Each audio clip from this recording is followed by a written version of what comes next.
All right, y'all, MCA, we back with you guys for another video today, man. I'm about to get ready to go out to Lake Okeechobee for a little while just to kind of work on some techniques and stuff that I think the fish are, currently doing right now. So I got my punching set up. Actually, I don't have it set up yet, but I'm about to, in a second, show you guys my punching setup. I'm gonna tie up real quick. And I'm gonna take 2 rods with 2 different size punching style weights on there. And that's what we're gonna spend a good 2 or 3 hours doing prior to coming out the water and get ready for football practice with the kids at Glacier High School. All right, so I got Power Pro braid, 65-pound Power Pro braid. It's always my braid of choice. I will use 80, just depending on how thick a lot of the cover is that you're gonna be around. I got that 2 ounce flat out tungsten weight. It's kind of just the weight that I prefer. I also have it tied up on more of a ½ ounce as well, just to kind of feel, what's going on. Sometimes you're getting some real thick stuff, and sometimes you don't need that 2 ounce. And then in other occasions, you need that 2 ounce. So you guys will see me flip around today, punch around today with these 2 style weights on. I got 2 rods on my boat, and those are the only 2 rods that you're probably gonna see in my hand all day today. All right, so to jump right into it, again, I got 65-pound Pro braid. I got that 2 ounce flat out tungsten that we're gonna use today. I got 2 bobber stoppers on here. So a lot of the times, anytime that you guys start to see me with these big weights in my hand, I always try and put 2 bobber stoppers on just to kind of keep that weight compact. I've seen other guys do it, guys like Mikey Balls, people like that, go with those two weights, kind of hold that thing in place. And I guess you get durability. So if one break, you got an extra one on there without having to stop and retie. I have a 4-out flipping hook. I don't really have a special one. Trocar is probably what I use the most. That's basically because, I really don't know the difference between other brands. I've seen Scott Martin, in my opinion, throw the Trocar more than anything. And so I kind of adapted it just because it's what I kind of saw. All right. Snell knot. Snell knot is the knot that you want to try and tie when you're doing something like this. So you'll pull that weight, you'll pull that line through there, right? And you'll kind of I always try and say make you a little knot down here at the bottom. I don't know if you guys can see that, but make you a little knot down here at the bottom. And then what you'll do is you'll take that, I kind of say leave it on top, leave your line on top, and then you just wrap it.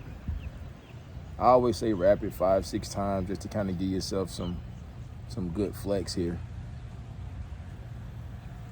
Wrap it 5-6 times around, and then what you'll do is that you got that circle knot down there, you'll stick that line down through that knot, and then you want to try and hold it real steady. Right? Hold it real steady, and then you pull it up. I always say pull it up until it pop. It should pop. Right? It should pop.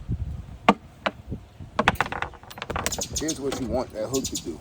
Here's what you want that weight to do. So when that weight come down and hit your hook, it should pop up like that. So as soon as you feel that bait, that fish bite it, you don't really have to snatch it real hard. Just reel up and you set it. And then all the access line that's in there, just cut it off. Cut all the access line off.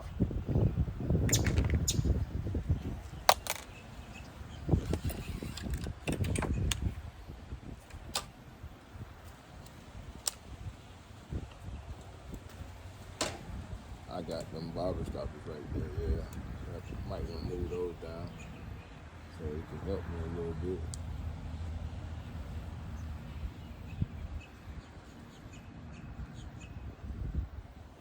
I move those down so it'll help me a little bit.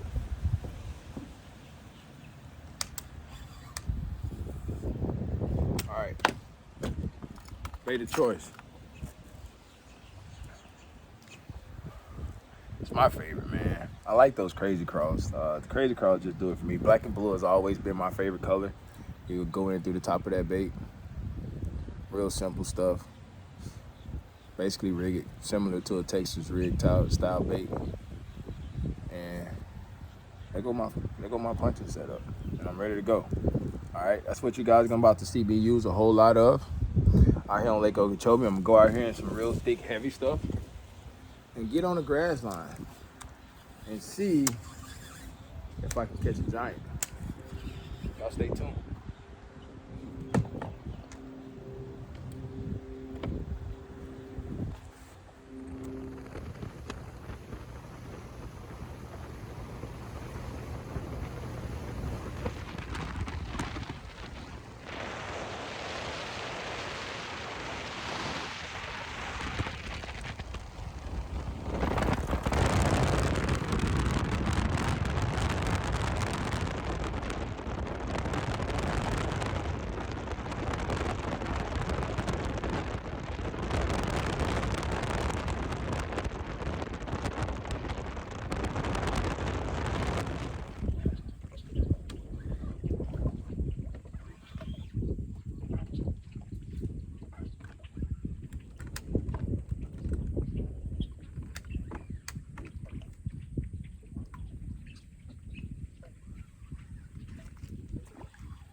That's one, baby. That's one.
Don't do that, don't do that, don't do that, don't do that, don't do that, don't do that, don't do that, don't do that.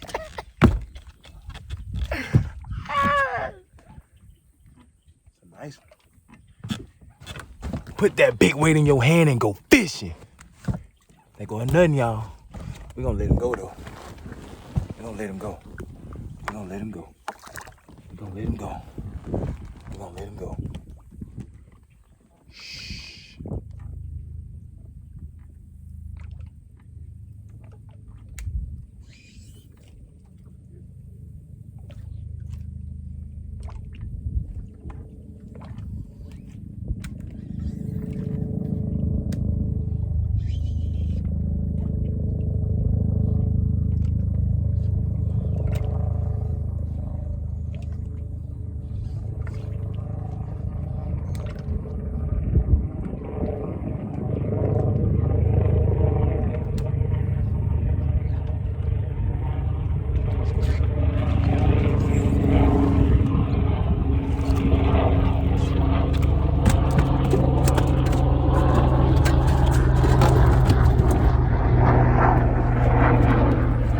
That's three. Hey,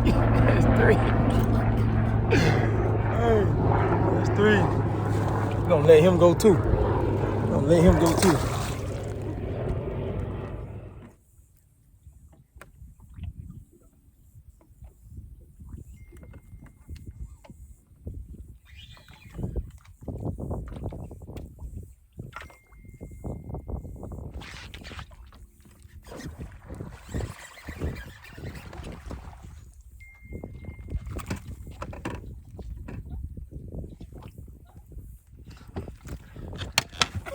can't believe it. I can't believe it. I can't believe it. Hey, I should leave, but I got a whole week to go. But that's another one. I'm gonna get into some big ones. Watch and see.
Small, but he still counts for a fish. You feel me?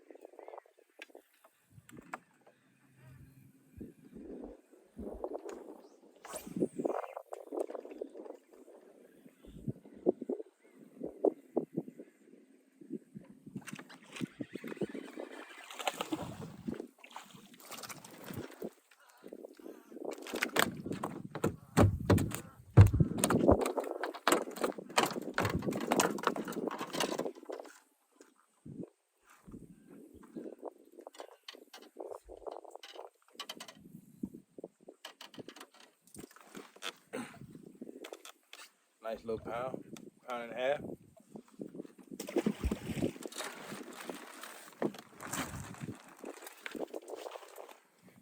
All right, so I'm halfway through the day. Here's the thing. Here's what I learned so far.